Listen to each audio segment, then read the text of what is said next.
Okay, I think we could probably get started with some introductions here, and we'll let the remaining panelists trickle in. And we are recording this, so we will be able to post this for folks who weren't able to attend, and folks who missed anything at the beginning, we can always catch them up to speed.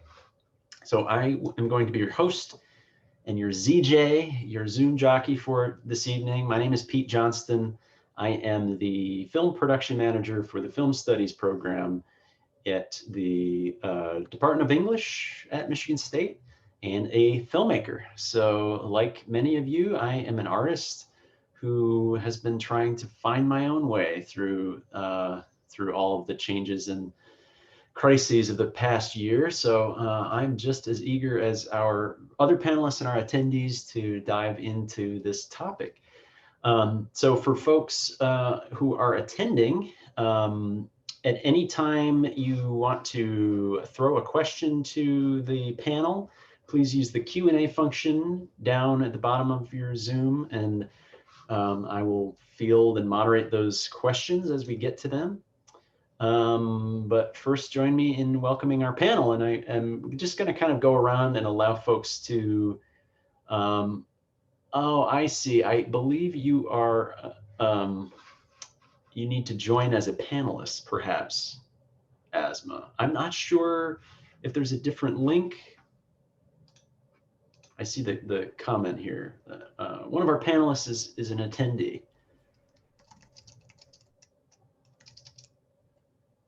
I'm not I wish I was more of a Zoom expert, but you might have to leave the meeting and then come back in, or you might have to sign in using the email that you were invited to. And maybe I can connect with Rob here. Oh, great, okay. So in the meantime, I'm just gonna kind of go clockwise on my screen and allow folks to introduce themselves with their name and who they are and what they graduated with from MSU, and maybe just briefly, you know, how they've been encountering and what they've been doing during this pandemic to practice art and, you know, continue plying their trade. So I'm going to start with Abigail. Hi, Abigail. Hi, I'm Abby. I graduated last year with my BFA in acting. So first of all, my Minecraft world is totally popping right now. I can say that for sure. Other than that, I have been working for the state of Michigan as a contractor in the unemployment insurance agency. So I've been doing that since last June. And that's kind of been my hustle. I'm a manager now for the team of contractors. So I've made my way up the ranks a bit, and my focus has just been trying to make some bank so I can reduce my student loans so that when the time comes where I can move to a new city and get started in the art scene there, that I have one less worry. Absolutely. Thank you for joining us. And yes, you are here. Thank you too. And I want to also, if our panelists are comfortable turning on their cameras, welcome you to do that, so folks can, you know, put a face to a name. It won't let us. It says we cannot start our video because the host has stopped it. Well. Let me try. I'm the co-host technically of this, and I don't think. Let me see if I can do this. You may have the same set. I think you may be able to do it if you're a co-host. Or you might have to, I don't know if there's a, I can't do it. No, I can't. No, when I hover over your videos, it doesn't give me that option. So maybe I'll shoot Rob an email here. Hey, it wouldn't be a Zoom webinar if we didn't have some goofy tech problem. Exactly. That's true. Did you hit like the button that says panelist and then go to the like side and try to hit the camera there and try that way? Yeah, it just lets me, I could make you I could make people a host, but it won't let me turn on video. Well, if you make us hosts, can we turn on our own video? Hey, If you make It's- everyone like, this We're all is gonna be hosts. We're gonna start a Zoom coup. we're already yes, alright, I'm trying that. We're problem solving here one by one. let's see. That worked. Hey, that worked. Hey, thank you. Thank you. I love it. Troubleshooting, you just gotta try some stuff until something happens. Everyone's a co-host. Thank you so much. Thank you so much. Who else have I? Chantel and Eric. Boom.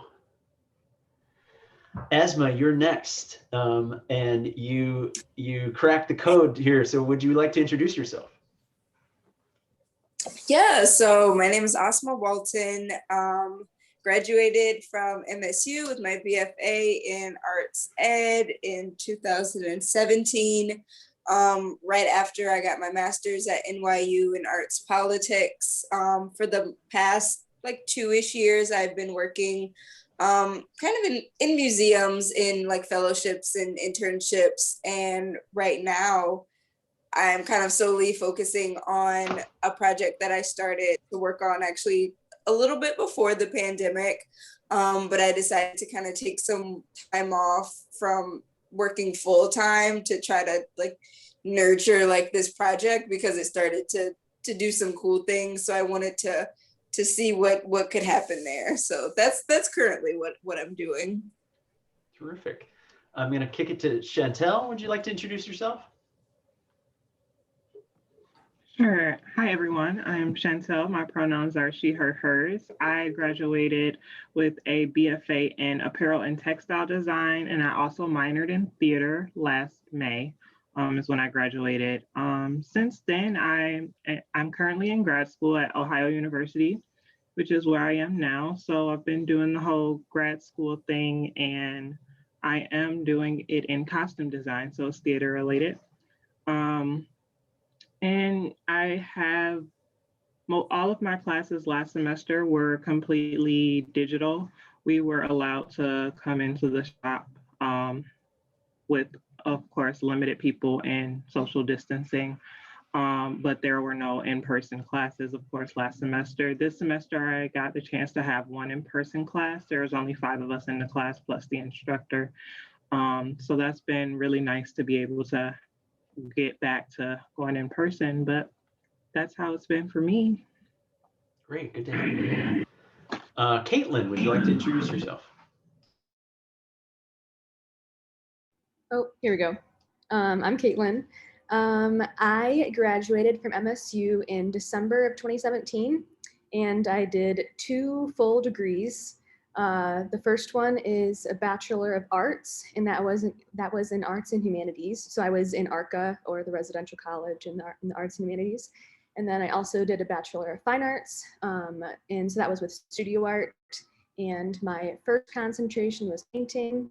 My second concentration was ceramics, and then I also minored in graphic design. So that's a mouthful. But yeah, I was really grateful for just the mix of the arts that I got to experience at MSU. And then throughout being a student, I also worked at the Broad Art Museum the whole time. And I left there in the summer of 2019, and that's when I went full-time as a painter.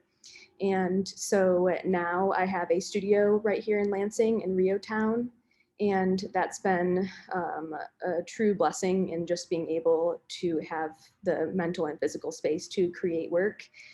And the last year has definitely been interesting. It was actually a year ago yesterday when I had to move all that I could into my bedroom, and I worked from my bedroom until early June, and definitely had to work very small.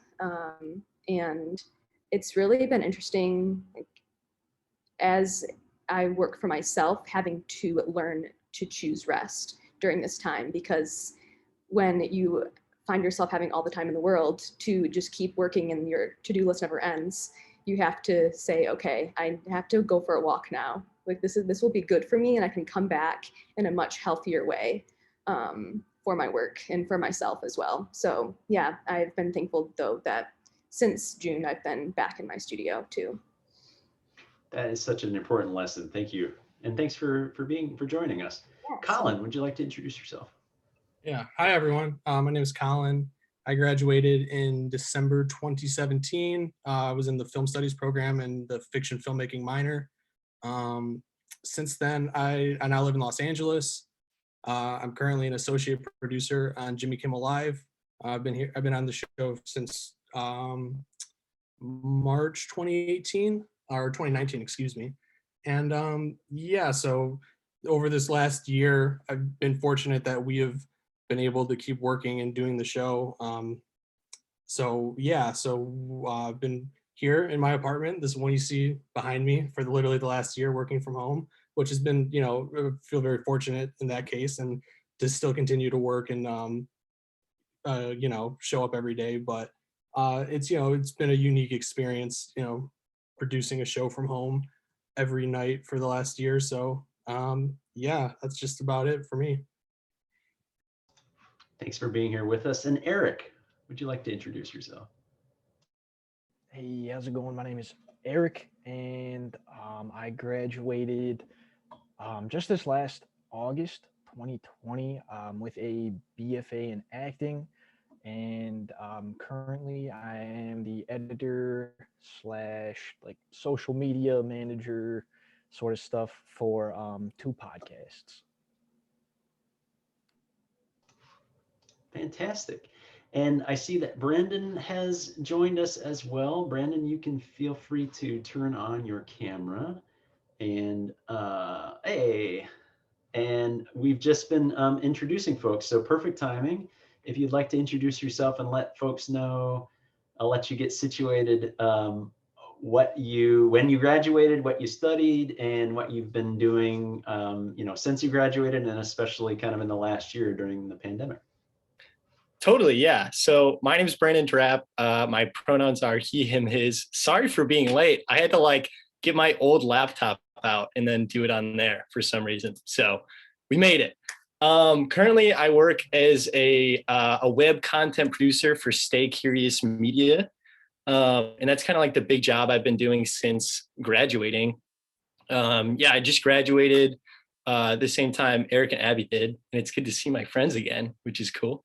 But yeah, I've been doing that. I do 7 videos a week for them, and then I make my own YouTube videos, and I might start making TikToks. I don't know. Other than that, that's it, man. That's what we're doing. I love it. So thank you all so much for joining us, for taking time out of your busy schedules. I hope that I didn't just freeze. Everybody seems to have frozen for me. I hope you can still hear me. For our attendees, please, I'll remind you again, if you have any questions for these folks, to throw them in the Q&A at the bottom, and I will field them as best as I can and moderate this conversation. But I want to start just by throwing an open question to the panel. Anybody can feel free to jump in, and if you'd like to use the raise hand at the bottom, or just jump in, just unmute yourself and go wild. But practicing art is a difficult thing to kind of find a path in the best of times, right? And I think we've all probably have stories of false dead ends, false moves, wrong turns, ways that we've kind of figured out what we were doing.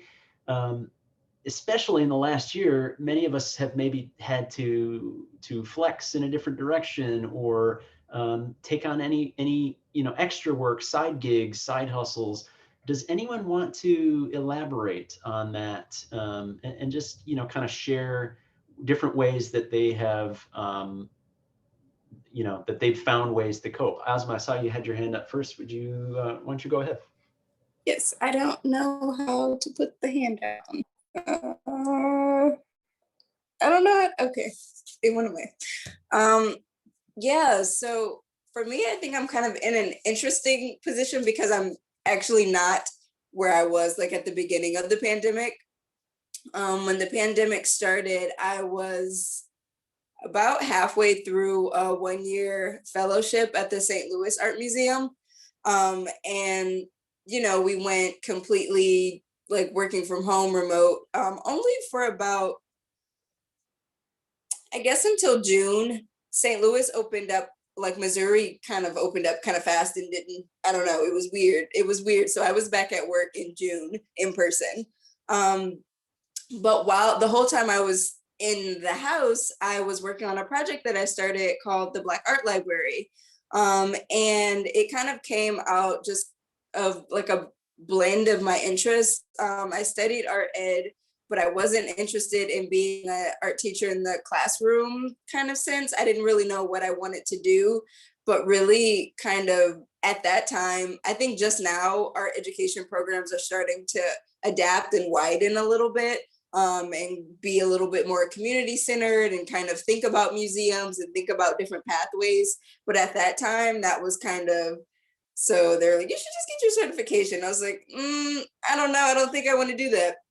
So that's kind of how I ended up in museums. But over the past 2 years, I've kind of had not a difficult time working in museums, but I've kind of lost a little bit of interest. And I think over the past year, we got to see a lot of like what was happening in museums, which is kind of, sometimes you get to see a little bit of the commotion that goes on within the walls of a museum, but if you don't really work in one, you really have no idea what's going on. People are always like, well, like it's a museum, it's art, they're liberal, like what could be the problem? But that's a whole different discussion. And I think I kind of subconsciously was trying to figure out how to do something else, and starting this project, which essentially was a social media page, and where I was showing the books that I was buying. I was making a book collection of Black art books that would represent visual art, so painters, sculptors,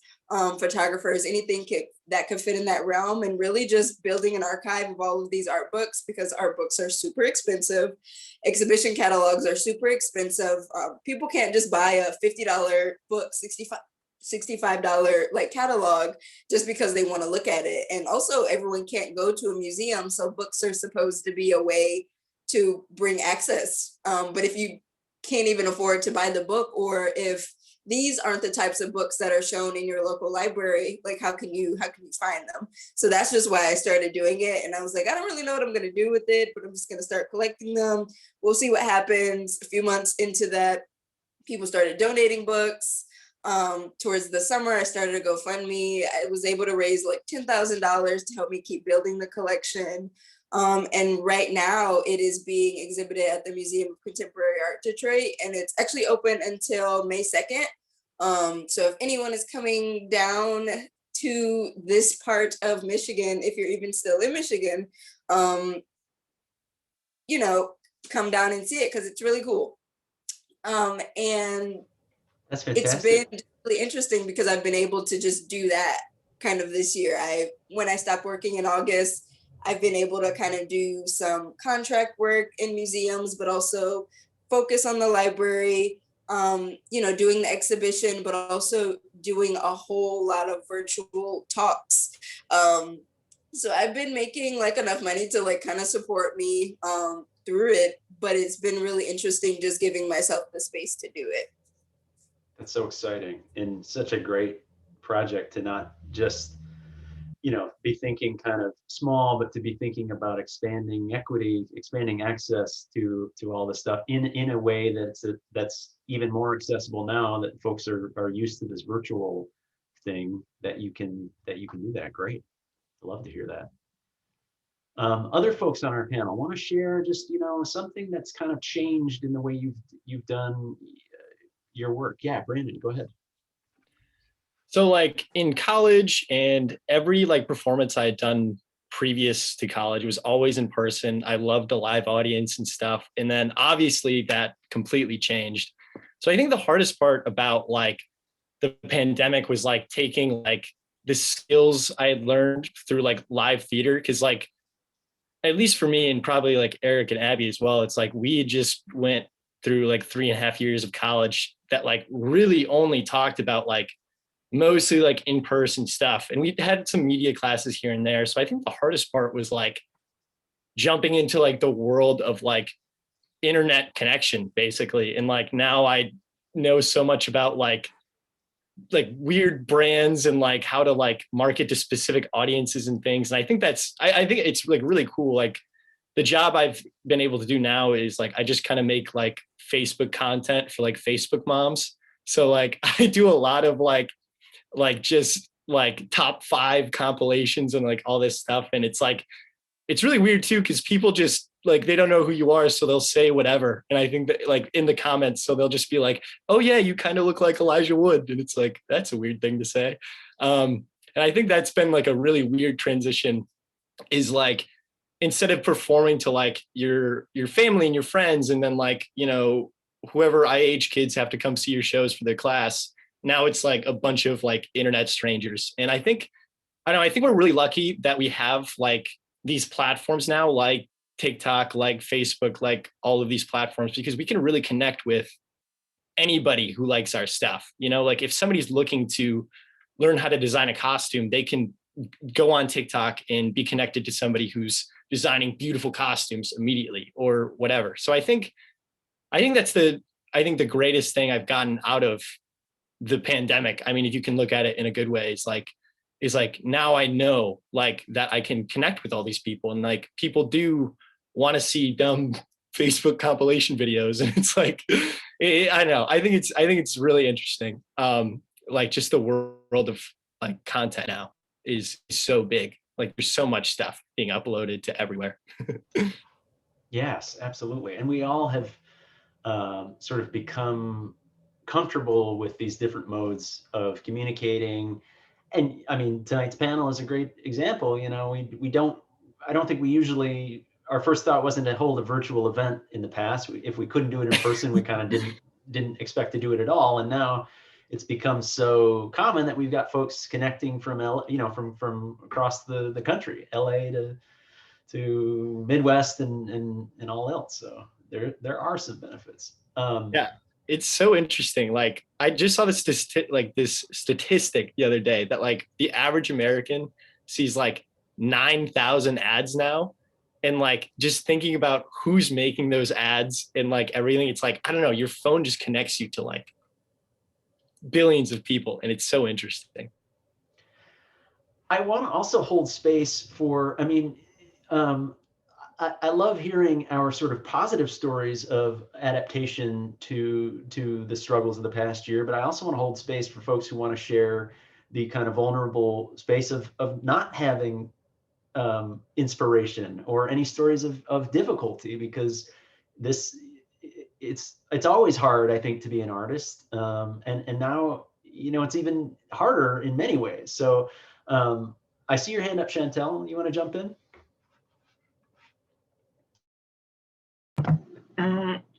Yes. I'm like I said, I'm in grad school now, and I'm in my second semester. And it's been different because, of course, we've always done school face to face for the most part. I think I kind of transitioned a little bit easier because in my last semester at MSU, all of my classes were online already before the pandemic had even hit. But I was still like going into the costume shop, so I still got to see everybody every day. But like I didn't have, like my classes were already online, so I was kind of prepared for the class. I thought I was prepared for the class part. Starting here at grad school was weird because like there was no, you know, when you like start somewhere school, there's like a whole orientation, you get to tour the place, like you meet the faculty and the students. And we did have an orientation, but everything was virtual, so it was different, and you still just kind of don't know where things are. And then only seeing this much of people in person, you're like, I've never seen you before, but you know who I am, but I don't know who you are. So it's kind of weird. But grad school has been, people always say that grad school is so much more work and so, you know, like it's so much different than undergrad. And I can say that's absolutely true. No matter how much stuff you think you're doing in undergrad, it's a lot more work. Because I had all my classes, I was working multiple jobs, I was on multiple committees, and I was like, oh, I got this, I got the multitasking thing. But then you get here and you're like, oh, this is like really like a whole bunch, and you're like really just doing class. And like for me, I'm doing class and like my other like assignments, like my show assignments and things like that. But it's still like, you know, you're expected to do so much more because now you're a grad student and you're getting that higher degree. And you do have those moments where it's like you feel overwhelmed and you get stressed out, and you have to step back and take a breather and, you know, give yourself that time to recover, which is what I've learned. Just like taking time for yourself to relax and just like not think about everything that's going on, because at the end of the day, it'll be there the next day. So like, it's not life or death. Like it's more important for you to take care of yourself than to worry about everything else that you have going on. Because if you don't take care of yourself first, then all that stuff is going to fall apart too. Absolutely. So yeah. So yeah, and then this semester has been was especially hard. There was a lot more projects that were they didn't go the way that we thought they were gonna go, of course. So that added some extra stress, but we're at the end of the semester now almost, so things are looking up. Another one of the things that I've been doing since being in grad school, me and one of my friends are looking to start a small business. So I've been working on that and grad school, which I've been making work simply because it just brings me so much joy to like do it. I found something that I really like, really enjoy doing. That's all I think about. So like, I'm excited about that. And does that business dovetail with your artistic, with what you're studying? It does. The business me and my friend are going to launch soon we're starting with, we make polymer clay jewelry. So it's artistic and making jewelry aspect, of course. Right now we just started with earrings, but like there are other things we are looking to move into as well. And then as we build, it'll be more things, of course. Love that. So yeah. A I was great gonna side say hustle. something else, but yeah. Abby, I saw you raising your hand there. Go ahead. Please Yeah, share with us. so I'm gonna talk kind of some negative things, but then also how I've tried to take care of myself and turn it into a positive. So yeah, graduating in a pandemic kind of meant taking everything I'd worked years for and dumping it all in the trash. And I had all these ideas about who I wanted to be and what I wanted to do starting the second I graduated. In senior sem, we make 5-year plans. That's completely irrelevant now. Everything I wrote on there for the first 2 years, it means nothing anymore. And all the work that I did, I still have all those lessons with me, but all the ideas of what I wanted to do, that's just not the world we live in anymore. So my original plan was to move to Philadelphia in summer of last year, but COVID happened, so I didn't move. I'm still in Michigan now. I don't know when I will move to Philadelphia, partially because of the city it is. There's already enough issues with gentrification there. I don't feel right moving to a city in the middle of a pandemic when it's still working on getting the resources to take care of its whole community. So I'm not planning to move until things are settled down a bit, but I'm working from home for the state of Michigan. And one of the positives of that, I have learned that I hate corporate work. It is not for me, but I'm trying to focus on more the positive aspects because I know that it is not forever.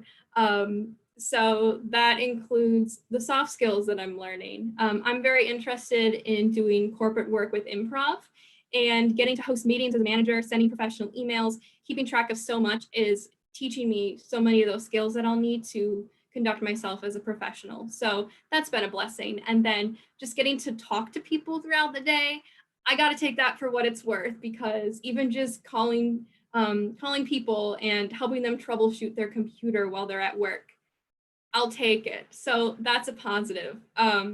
I also, it's not a job with physical labor, so my body is not burnt out. So that's a positive of the job. And it pays really well. So I'm also getting to cut down my student loans. And if you know me, money is like my biggest anxiety. So getting to have that is an absolute blessing. I would also give the advice of forgive yourself. It's not your fault that there's a pandemic in the world and that all the goals you had will not happen. It's completely out of your control. So what you can do is look inside yourself and ask what makes you happy and what you can control and what you can do for yourself during this time. I've been trying to write. I've been playing Minecraft because that brings me joy right now. I have been learning to play chess, and I started a podcast last year, and those are things that bring me joy. And right now, while we're all just kind of trying to survive this pandemic, that's all you can really ask for. So if you're someone who's struggling with your plans, you don't know what to do, you're gonna be okay. You really just have to take it one thing at a time and continue to reflect on what your values are and how you want to shape yourself as an artist, and listen to that. You'll be okay. Powerful message. Thank you, Abby. Kaitlyn, you got your hand up. Go ahead. Yeah. Something that I've just been thinking about while we're all talking is how in this last year I have really had to look hard at like my relationship with social media, like as a business owner and as an artist, and just how to come to that kind of platform in a healthy way, because social media became such a large part of so many of our lives when, you know, those in-person relationships were stripped away from us. And then on top of that, being a business owner and, you know, sharing content, reminding myself that like the work I create is not just content. Like it is really meaningful work that takes time, and it's not always at the same pace as what the world expects of us, like in this consumer world. And it was definitely hard sometimes, feeling like I was just trying to keep afloat in a big ocean, when realizing, like I kind of touched on before, just rest is a hard thing to give myself when there's just always more and more things to do. And when you finish one thing, it just creates another task on the list. And so, yeah, there was definitely multiple times throughout the year in different ways when I had to be really mindful of how I want to show up there. And so one of the things that I'm so grateful for is that like some of the voices that I was allowing into me during that time, I had to just stop. Like other artists and other, like how they're showing up and them feeling like they are so tired, and then like if I show that I chose rest, it like made me feel bad in ways. And it's like, no, this is good. You don't have to hear this person say that they're jealous of people who like chose rest for an hour on a Sunday. But so I had to just really learn what it meant to speak kindly toward myself, and that meant just a lot of gentleness and a lot of grace. And I really brought that through the rest of the year, because that was definitely in like that springtime when everything was very new. And then on top of all of that kind of stuff, I then at the end of the summer got some really hard personal news. Like we didn't all just go through a pandemic, like we also had just lots of random hard personal things that that were, weaving themselves through it all. And I was really thankful that even before I found out that news, it was on my mind for some reason to do like a social media break for myself. And so when that news came, I was like, all right, it's time. And so I actually took 2 different social media breaks, one that was just like a long weekend, and then one that was 10 days total.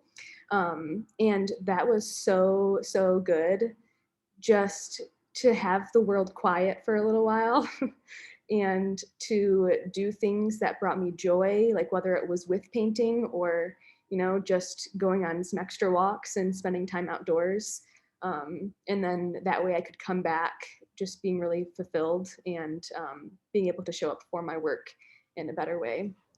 So yeah, that's been something that I'm grateful for, even though it's been really hard. And I'm still a work in progress in all of that, and reminding myself and telling myself truths that like I am worthy of choosing rest, and the world doesn't have to tell me like what to think of myself or my work or my productivity and all of that. So yeah. Such a hard lesson now that we are relying on it.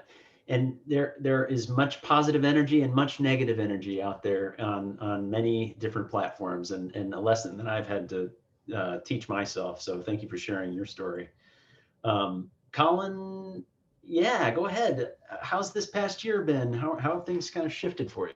Yeah, I think I think for everyone, I mean, it goes without saying it's been a challenge. It was literally just one day at work, everything was pretty normal, and then all of a sudden everything, we were told to stay home for like, oh, it'll just be 2 weeks, and then now we're over a year later. I think everyone had that experience to a certain extent. I think just kind of circling back to the last 2 points that were kind of made about like checking in with yourself and a type of self-care. I think something that, when looking back at last March, everyone kind of set a lot of goals for what they were going to kind of get done during the pandemic. And, I don't know, I think like a lot of people, I tried to form different hobbies or do different things. And you heard like little stories going around like, oh, just remember, William Shakespeare wrote King Lear during a pandemic, so you guys can do that too. But I think what that kind of makes me think of is, it seems like, knock on wood, but there's somewhat of a light at the end of the tunnel, I think, that we can kind of see right now. And as we emerge and return to some sort of normalcy or new world, or however you want to look at it, I think that I would just want to say that I would tell everyone to kind of not think that just because as we return to maybe a little more normalcy that like everything will kind of start to take off as you graduate right away. And I think that's okay. And I think it's understanding that even if we're not confronting with the pandemic, which again, hopefully we're, rounding third on that, all the various fields that we've all chosen to go into have certain barriers of entry and have difficulties and challenges in and of themselves to become established in those fields. And you see that everyone on this panel seems to be working towards that in some way. So as we emerge through this, just to kind of remind ourselves that even as we're no longer dealing, or hopefully no longer dealing with COVID-19 in the same way, we're still going to then just be confronted with different challenges in our own fields, in our own lives, and to remind ourselves like that those things are normal, and success isn't necessarily something that's going to happen or achievement right away, but you'll see as you kind of go on that those things can become attainable. So I would just say that I think everyone's made great points so far. It's a great reminder that, just because this is over doesn't mean, we're not going to just snap our fingers and go back to kind of business as usual. And in many ways, that's a good thing, right? There are many things that we have changed about our world, and hopefully continue to change that will be for the better. Eric, do you want to add to the conversation about something you've discovered, a flex, a pivot you've made?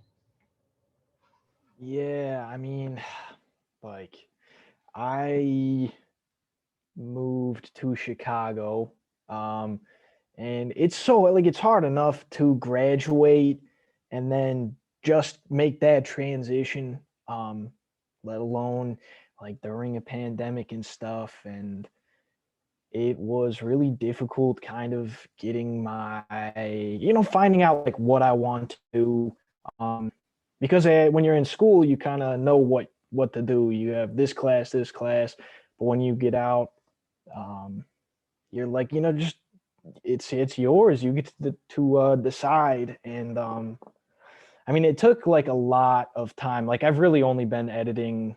I started like beginning of January. So I mean, it's still growing and everything, but like it takes, like, it's okay for stuff not to work out. Like I tried selling carpet. That went horrible. I worked as a gutter cleaner for one day, got hired, and then I was told like, yeah, we don't really have anything for you to do. So like life is disappointing in a lot of ways like that. But I mean, like, as long as I have a place to stay, I have like 10 people that I can call and connect with.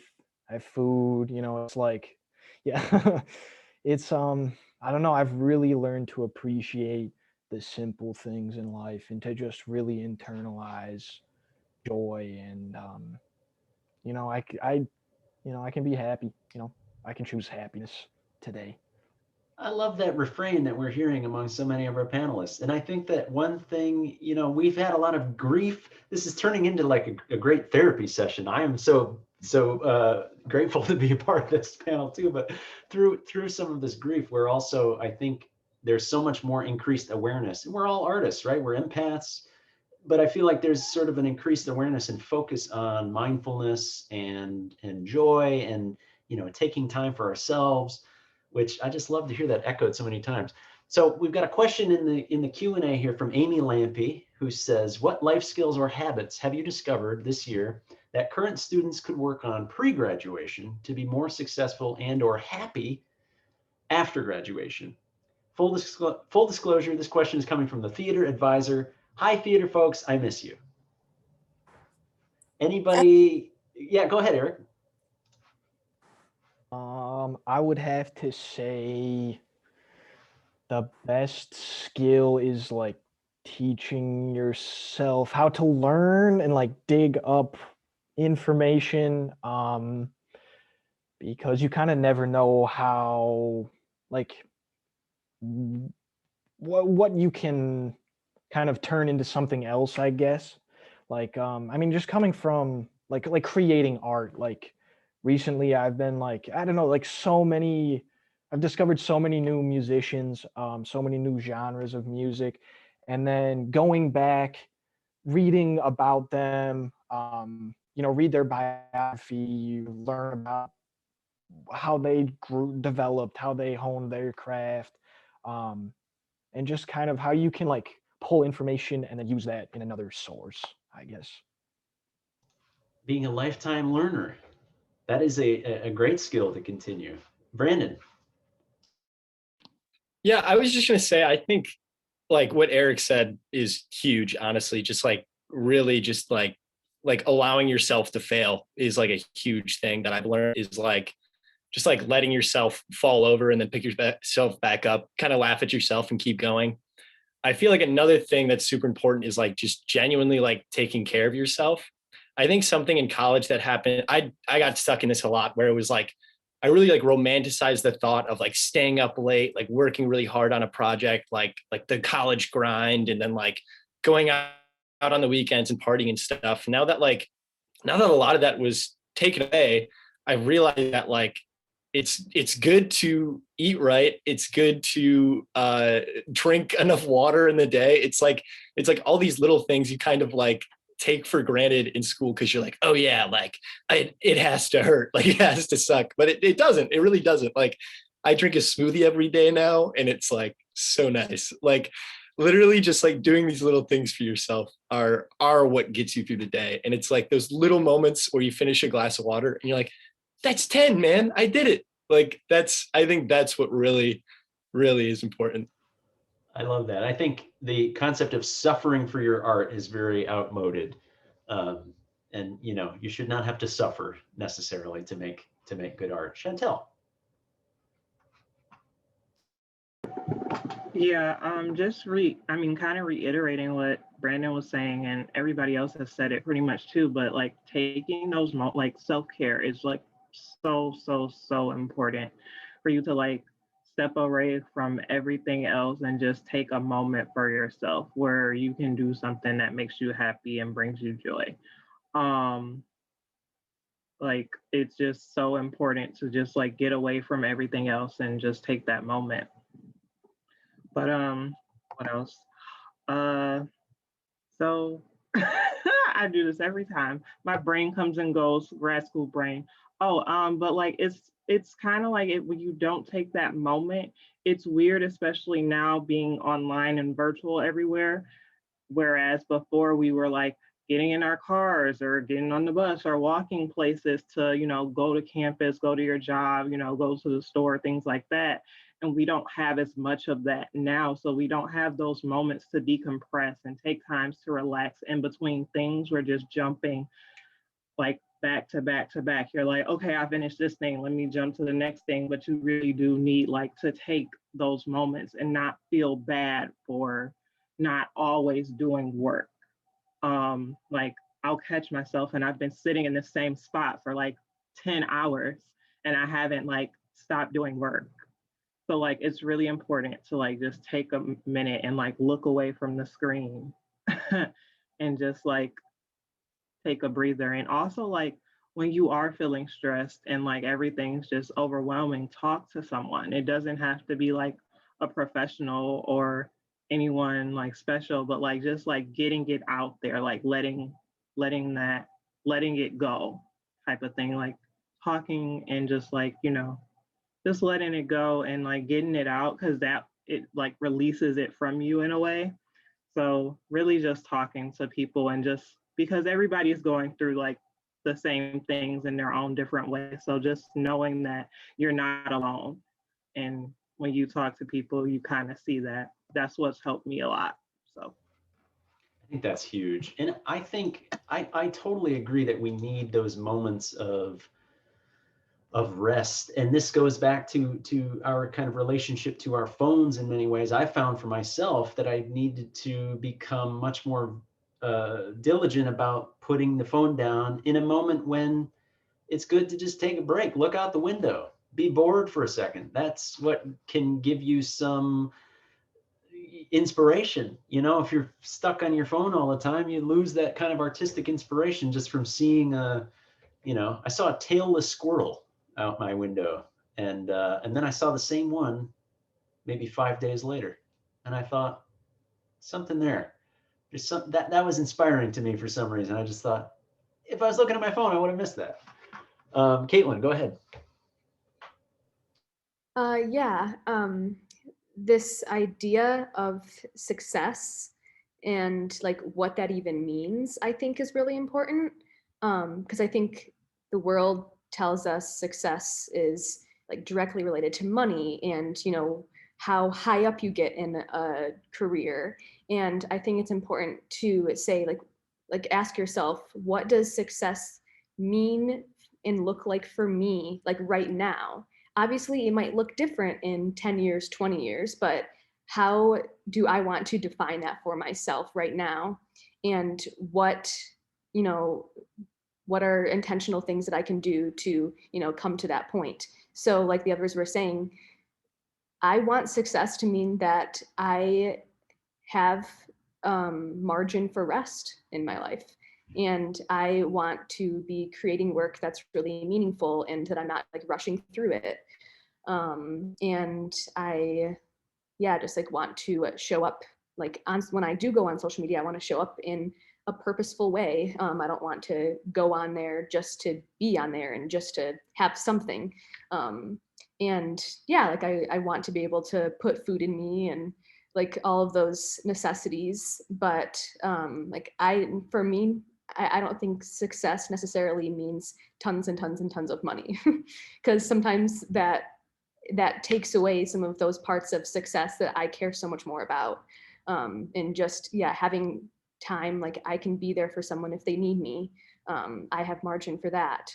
And yeah, and just being flexible in what that means, obviously, like when I might have a family, success will look different for me at that time too. Yeah, and I think that's especially important because like what Brandon was saying, like when I was in college, success meant perfection for me, like all throughout grade school and college. I got all the 4.0s, stayed up every night so late, and I was so drained even before college.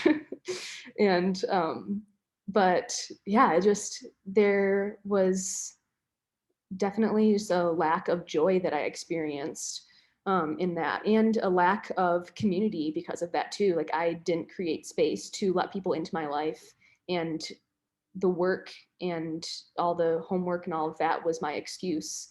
And now that my priorities have shifted, it's been so beautiful to like have the space in my heart and like in my actual time for people in my life, and growing community, like local community, and even, you know, on social media. Even the pandemic has brought me friends in like Canada.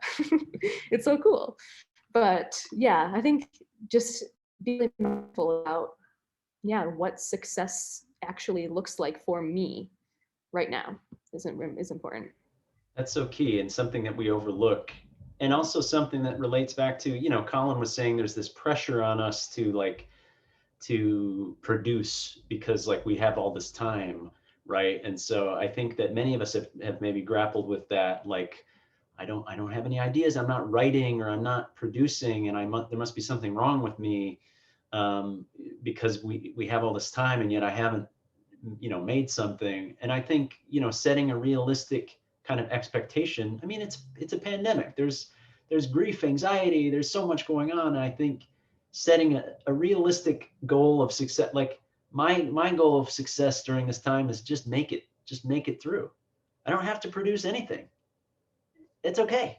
We can make stuff later, but it's okay to give yourself the space.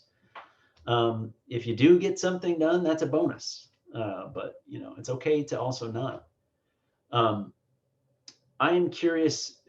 That's right, Abby. Just because Taylor Swift wrote and released 2 albums, it's true. You know, I'm not Taylor Swift, and that's okay. I have to be okay with that every day when I wake up, that I'm not Taylor Swift. Brandon, you wanna jump in? Yeah, I think going off of that, I mean, we're all, I mean, at least me, I'm like way more into social media now than I ever was before the pandemic. And like a good reminder with social media is that you're seeing like the best versions people can produce, right? Like whether it be Instagram pictures, whether it be like videos or anything, it's like, and that was always so hard for me when I first started making like videos or anything. It was like, oh, why doesn't my video look like this? And it's like, well, this guy's been making thousands of videos before the pandemic, and now you're trying to make them in your bedroom. It's like this thing that we don't like. At least for me, I always struggled with giving myself a break, like being like, okay, like I don't have to, like nobody's gonna be mad at me if I don't post anything on Instagram. You know, like nobody's gonna be mad at me if I don't tweet a stupid joke right now. So it's like giving yourself that break. And I think I really like that, like the tailless squirrel thing. It's like, just put your phone down and look at the tailless squirrel for a second, and you're going to feel so much better about everything, honestly. It's true. It made me smile twice. I'm curious if folks have taken the opportunity to try something that's not work related, but you know, a different kind of outlet for creativity. Anybody want to share anything that they've attempted, or that they've given themselves a little bit of space to try something new? I'm just curious if you've explored creativity in any kind of non-work or non-professional capacity. I'm trying to develop some interests outside of what I already do. So I've been getting really interested in mid-century modern like furniture and houses, because I think it's really cool. There is an Instagram account that I follow. It's called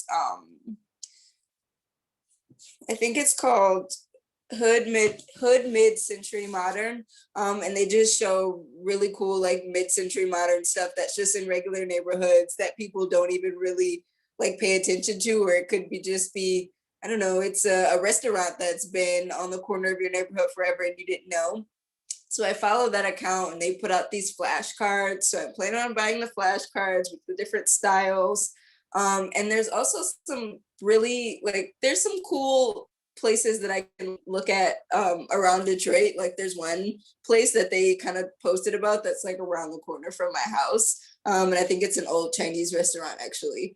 But it's not open anymore, but it's really cool. And there is the one Frank Lloyd Wright house that is actually in the Detroit city limits. So I plan to drive past there. So I'm just trying to develop new interests and find other things to do. I think social media is a good way to actually find other interests, but it can be draining. So it's like, okay, I found this cool thing, separate from social media and like focus on the cool thing that I found. So there are a lot of different things out there. So hopefully this is something that I can continue on and I really end up really enjoying.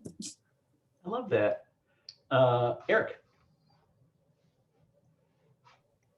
So this, I mean, it's kind of something I did before the pandemic, but it's been like getting a little bit better. I've been streaming on Twitch, playing video games. It's a good way to meet other people, like kind of anywhere in the world. And I mean, like video games are such a valid form of art. Like I've been playing a lot of The Legend of Zelda.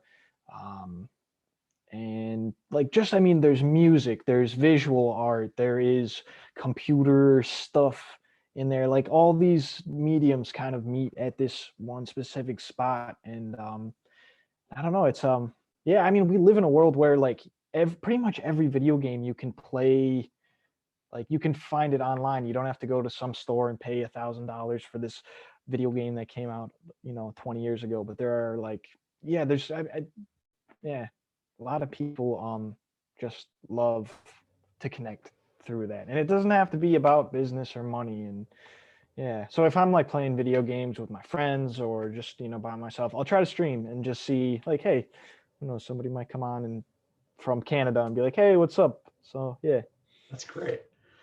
And what games do you stream? What are your favorite games to stream?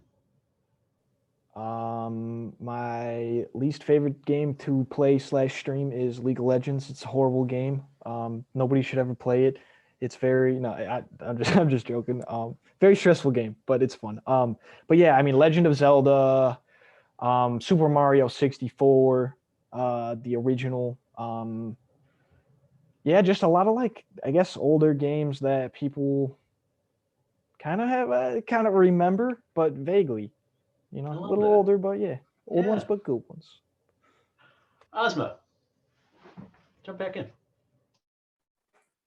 I just had something, I was just thinking about what you said, and I thought that was actually really cool to think about like video games and kind of thinking about the artistic kind of nature that's behind them, because that's not something that people talk about a lot, but that's definitely true. And even like, as soon as you said that, I started to think about like one specific artist whose work like looks very much kind of like a video game and kind of video art. His name is Jacoby Satterwhite. And he did, I think he did a cover of some big magazine recently. And that completely like a merge of kind of those things. So that's unrelated, but I just thought that was kind of super cool to share and a cool way to think about that. Abby, go ahead. Sorry, I don't have a virtual hand to raise anywhere. I've looked for 10 minutes. So anyways, last year in early May, I started being a grandmaster, a game master for a tabletop RPG. And so it's just me and 6 of my friends, and it's mostly improv based. And we just work on building characters and creating this world together. And it's based on a book series too, so we're kind of exploring something we love, but in our own way. And it's been so much fun. And it's like one of the hobbies I have that I don't feel a pressure to try and monetize in any way, which is like really refreshing. And it's really hard to do as a creative who's just like trying to find any hustle that you can. But it's one outlet that I have that is completely not work related. So I highly recommend finding something. It really changes things. I think that is key too, and thank you for sharing that. In this kind of late capitalist, you know, regime we find ourselves in, we have to find ways to separate and not have to kind of monetize everything. Joan is sharing in the chat that there is a fine art exhibit coming to MSU called Breath of a Video Game on April 19th regarding the art status and art form of video games. Very cool. Thank you for sharing that. With that, I know we're getting on past 6. I don't know how long folks had thought to. An hour is sort of the you know, kind of general length for these types of things, but I want folks to, one, shout out if they want folks to, if you have an art account, or if you just want folks to see what you're doing, any social media accounts you want to plug, please shout them out in the chat so folks can see them. Asmaa already shared at Black Art Library on Instagram for her project, which I'm very excited to follow myself. But just to you know, kind of wrap up in a way, if we want to, and we can continue to take questions if we have any, but other last kind of parting advice you want to give some of these folks about the space we found ourselves in now, you know, kind of how we see things changing in the future, the kind of work that we want to create. I mean, one exciting thing about all of you is like you're creating the world that some of these younger folks are stepping into, right? It's all this sort of continuum of artists, and you know, the folks of a few years ahead are sort of making space and changing things in ways that these folks who are graduating now are going to find themselves stepping into. So any last kind of words of advice or encouragement, or you know, tips you want to pass on to folks? Colin, go ahead. Yeah, I too am lacking a virtual raise hand, but I would just say that as some of you get ready to kind of graduate and go off into the world, I mean, things are changing rapidly. I mean, day to day. I mean, no one knew you could, you know, produce live television shows from people's homes, you know, a year ago, and then within 2 weeks, everyone figured out how to do it. So maybe the cat's out of the bag on that too. Maybe more things will be virtual. Maybe we'll continue to live in this hybrid world where like things are partially online, partially in person for a while. But I guess just one thing I would say is, like, as a lot of you get ready to graduate or move on, or we talked a lot today about social media and the importance of taking breaks from that, and definitely do take breaks from social media and just generally being on your phones and computers all the time, because it is kind of draining. But one, I think, unique positive that we can find in that is, I think you can use social media and just other tools at your resources to kind of like look and search out for the people in the fields you hope to go into, and both connect by following them on social media, or just honestly, like, a lot of people just have emails that are available online. And I would just encourage people, as you kind of get ready to go off, like, don't be afraid to send a cold email to people if you can find. I mean, you'll be shocked how many people's email address are just first name dot last name at their company's name.com. So I mean, I know that's kind of like a strange thing and can kind of be scary at times, but I think a lot of people are honestly willing to help. And even if there's not a practical thing people can offer, I think people are willing to respond to an email or a LinkedIn message or an Instagram DM, just, you know, saying that, you know, I enjoy your work, I enjoy what you do, how, you know, and soliciting advice and asking for that. I think a lot of people are kind of open to that. So I would encourage people to take advantage of the fact that we all do live our lives very much online, and, you know, seek out potential inspirations or possible mentors that you can kind of try to find to help you as you kind of start to embark on this whole new thing. Because the people that, you know, are in the world right now, as Pete was just saying, and are kind of maybe in some ways carving out space, are, you know, figuring things out as they go, and then also are the first to know as both opportunities emerge, and then also just kind of what the climate of a certain industry or field is at the moment, and can hopefully offer everyone kind of like both practical and realistic advice in that retrospect. Definitely. Kaitlyn. Yeah, something that I have come to learn like really like more directly in this past year that has been really helpful for me is just not looking to, like in your career and in your life, like looking into the future and hoping to arrive at a certain place or a certain point, but looking into, these upcoming years or even just like tomorrow and having a mindset of just like, I am becoming. I don't have to arrive, like I am just always becoming. And there's a lot of grace in that toward yourself, and an acknowledgement that like even if you ever reach like that point that you would love to get to, like there's still tomorrow after that, hopefully. And like what are you going to do on that day?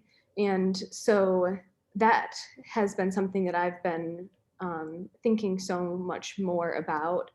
And yeah, because I think my personality, like I love to like wrap up a bow on, like the different seasons of life. And like even like as we phase slowly out of the pandemic, and thinking like you should be at a certain point at the end of it, and like you're probably like the way you thought you would be coming out of it is probably not what it actually looks like. And just say like, okay, who am I becoming? How am I becoming? I am just always becoming. And yeah, that has been really helpful for me, and hopefully someone else too. So I love that framework. I'm still becoming. yeah. Other folks want to offer any kind of parting advice, tips, encouragement for folks? Brandon. I just remember like especially like during the pandemic and graduating during the pandemic, I just remember like feeling so stressed out. Like I had to have everything figured out, or I needed like this grand plan to tell my dad's friends that I was doing after school to like impress people, or, when people post on Facebook and they're like, oh, I got a sick internship. And I was like, oh, I need a sick internship. But it's like, you don't, you just need to be yourself. And I think that's the biggest thing I've learned from graduating. And I think like just in life, it's just like you can literally do anything you want. So do it. And it's like, and if you realize, like if you just got an acting degree for 4 years and you're like, oh, I kind of hate acting, don't just like do something else and just let yourself grow and like always be becoming. Like just, I don't know, like and something that like I love is sometimes people from my high school reach out and tell me they like my stuff. And it's really cool to know that people are watching it. So if you like somebody's art, tell them, it's like life is short. If you think somebody's cool, tell them. And I know that's how I've made a lot of internet friends, is by literally like, hey, that guy made a funny sketch. I'll DM him on Instagram, and then he responds in a day. And then now this guy's sending me a camera. It's like, I don't know. It's like, just make your connections and allow yourself to have fun, like it's so fun. That's great. Thank you. I would say one thing that I have had to learn is that, and my advice is to don't be afraid to, because we're all so, and I tell this to my students, so I'm telling it to some folks who aren't my students, but that things are so difficult to kind of manage, especially if you have the kind of artistic temperament where, you might be a little bit scatterbrained, or you might sort of like to kind of work on one thing at a time. So I've had to change my own mode where I say, okay, at 9 o'clock, I'm going to do this. At 11, I'm going to do this. I've had to insert a little bit more rigid kind of a framework into my own life so that I can allow my scattered creativity to kind of, take effect at 11. At 11 o'clock, I get to kind of, do some ideating or whatever. And then at noon, I have to do something else. So, give yourself some framework, and it helps you kind of get things done when things can feel so just kind of stressful, and it can feel so overwhelming. Everything that we have to do, we're always, connected to the computer, but it can give us a little bit of a framework to our lives. Well, I want to thank everybody for joining us. I want to thank our attendees, And I want to thank you for dropping in your plugs into the chat, and wish everybody continued health and happiness. And thanks so much. And I hope to be in touch with all of you. And it was a pleasure meeting you. Thanks once again for joining us. And thanks. Bye, everybody. Thank you. Bye. Thank you. Bye, folks.